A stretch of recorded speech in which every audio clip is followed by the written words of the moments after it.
देश और दुनिया की तमाम फटाफट खबरों में आपका स्वागत है। खबरों के लिए आपसे निवेदन कि यदि आपने हमारे चैनल को सब्सक्राइब नहीं किया है तो कृपया करके आपके अपने चैनल को सब्सक्राइब करना ना भूलें।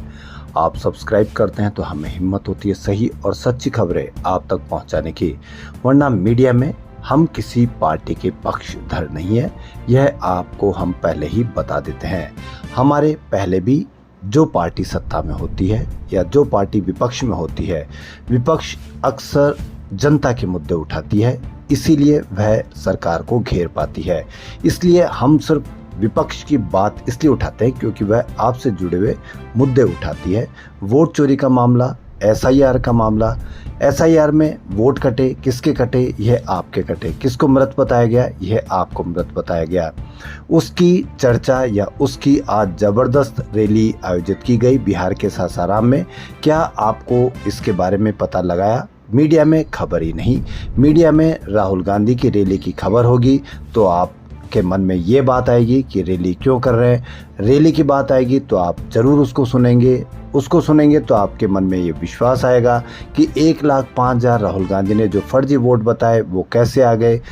कहीं शून्य पता है, कहीं XYZ पिता का नाम है, कहीं एक घर में 80-80 लोगों के नाम है, तो आप जरूर इस तरह के सवाल होंगे तो उनसे आपके मन में सवाल आएंगे तो आपके मन में किसी के प्रति भावना आएगी, और जब किसी के प्रति भावना आएगी, मीडिया यही नहीं चाहता।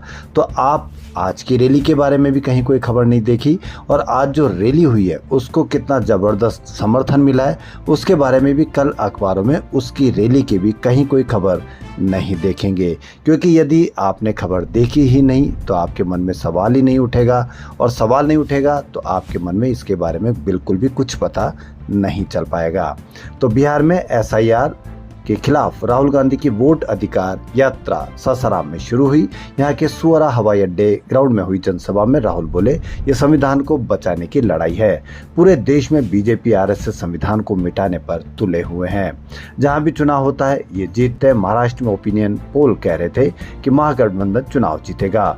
लोकसभा में महागठबंधन जीता है, लेकिन 4 महीने में उसी क्षेत्र में हम हारते हैं। हमने पता लगवाया तो पता चला 1 करोड़ नए वोटर जादू से पैदा हो गए।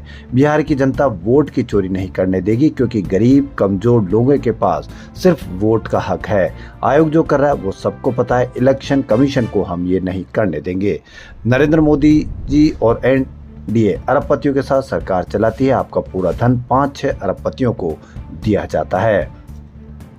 कई दिनों बाद किसी जनसभा में शामिल हुए राजद सुप्रीमो लालू प्रसाद यादव ने कहा कि चोरों को हटाइए, बीजेपी को भगाइए, हमारी पार्टी को जिताइए, किसी भी कीमत पर भाजपा को सत्ता में आने नहीं देना है। गांधी, तेजस्वी यादव सभी मिलकर बीजेपी को उखाड़ कर फेंकिए। वहीं बिहार के सासाराम में इंडिया गठबंधन की रैली को संबोधित करते हुए कांग्रेस अध्यक्ष मल्लिकार्जुन खड़गे ने बीजेपी और आरएसएस पर जमकर निशाना साधा। खड़गे ने कहा कि भाजपा जब तक सत्ता से नहीं हटती तब तक लोगों के वोट, अधिकार और आजादी सुरक्षित नहीं है। संविधान खतरे में है। वहीं संघ को लेकर खड़गे ने कहा कि आरएसएस देश की आजादी के खिलाफ है। खड़गे ने कहा कि लाल किले से प्रधानमंत्री मोदी कहते हैं कि आरएसएस 100 साल से देश की सेवा कर रहा है, जबकि सच्चाई यह है कि संघ देश की आजादी के खिलाफ था। संघ की विचारधारा वाले लोगों ने गांधी जी की हत्या कर दी। आजादी की लड़ाई में आरएसएस का कोई योगदान नहीं रहा। उल्टा संघ के लोग अंग्रेजों को चिट्ठी लिखकर माफी और नौकरी मांगते थे, जबकि एनसीईआरटी में आजादी के बंटवारे में या देश के बंटवारे में कांग्रेस का हाथ बताया। जम्मू कश्मीर और हिमाचल प्रदेश में रविवार सुबह बादल फटा है। जम्मू कश्मीर में बादल फटने की बीते 3 दिन में दूसरी घटना है। आज कठुआ जिले में बॉर्डर से सटे इलाके में 3 जगह बादल फटा। जोध घाटी इलाके में 7 लोगों की मौत हुई और कई घायल हैं। जोध के अलावा मथरेचक, बगाड़, चगंडा और दिलवान हुटली में भी लैंडस्लाइड हुई। 14 अगस्त को भी जम्मू कश्मीर के किश्तवाड़ के चसोटी में भी ऐसी ही घटना हुई है। पूर्व सांसद बीके प्रसाद ने शनिवार को समाचार एजेंसी से बात करते हुए स्वतंत्रता दिवस के संबोधन में आरएसएस की तारीफ करने पर प्रधानमंत्री नरेंद्र मोदी की आलोचना की। उन्होंने कहा कि आरएसएस देश में शांति भंग करने की कोशिश कर रहे हैं। मैं आरएसएस की तुलना तालिबान से ही करूंगा। वे भारतीय तालिबान है और प्रधानमंत्री लाल किले से उनकी सराहना कर रहे हैं। आज़ादी की लड़ाई में नहीं है आरएसएस का कोई योगदान। पूर्व राज्यसभा सांसद ने कहा कि क्या कोई संघी था जिसने आज़ादी की लड़ाई में हिस्सा लिया था। ये शर्म की बात है कि आरएसएस एक पंजीकृत संगठन नहीं है। हमें नहीं पता कि उन्हें पैसा कहां से मिलता है। भाजपा और आरएसएस इतिहास को तोड़ मरोड़ने में माहिर है। वे इतिहास को फिर से लिखने की कोशिश कर रहे हैं। आज़ादी से पहले बंगाल के प्रधानमंत्री रहे AK फजलुल हक और संघ विचारक श्यामा प्रसाद मुखर्जी ने ही बंगाल में विभाजन का पहला प्रस्ताव पेश किया था। मोहम्मद अली जिन्ना और विनायक सावरकर का मानना था कि दोनों धर्मों के लिए एक अलग राज्य जरूरी है। वह इसके लिए कांग्रेस को जिम्मेदार ठहरा रहे। अब आप ही इससे अंदाजा लगा लीजिए कि अलग अलग धर्मों के लिए अलग अलग राज्य का प्रस्ताव किसने किया था, पास किसने किया था और नाम किसका लगा रहे हैं। लखनऊ के एस्ट्रोनॉट शुभांशु शुक्ला अमेरिका से भारत आ गए। वह शनिवार देर रात दिल्ली एयरपोर्ट पर उतरे। 21 अगस्त को प्रेस वार्ता होगी जिसमें शुभांशु अपनी अंतरिक्ष यात्रा के बारे में बताएंगे। 25 अगस्त को शुभांशु के साथ लखनऊ आएंगे। शुभांशु के स्कूल ने एयरपोर्ट से स्कूल तक रोड शो निकालने का प्रोग्राम रखा है।